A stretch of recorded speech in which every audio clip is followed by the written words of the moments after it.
तो मैं गुजारिश करूँ कि अशरफ ज़रा साहब स्टेज पर तशरीफ़ लाएँ, और चूँकि वो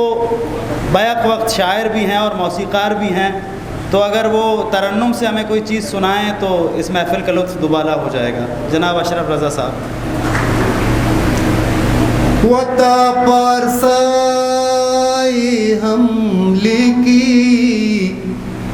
वता परसाई हम लिखी, सरोपाद चाहूने ने,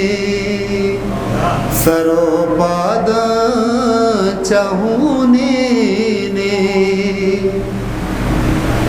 ओ नबूता बेबख्शेर नबूता जंकिए गुके,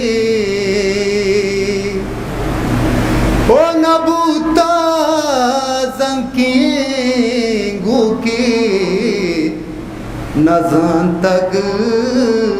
दूशो मन तक छे, ओ नबूता जंकिए गुके, नजान तक दुश्मन तक छे, शपा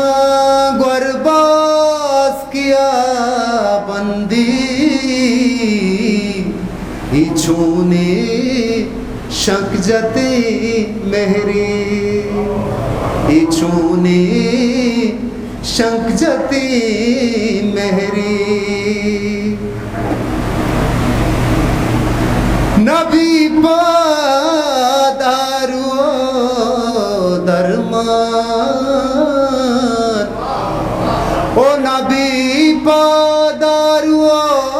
दरमान, दरमान, नबी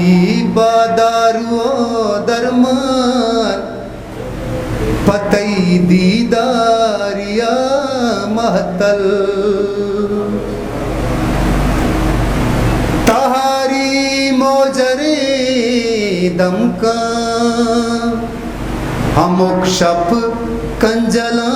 शुदी, अमुक शप कंजला शुदी। मेरे द्वारा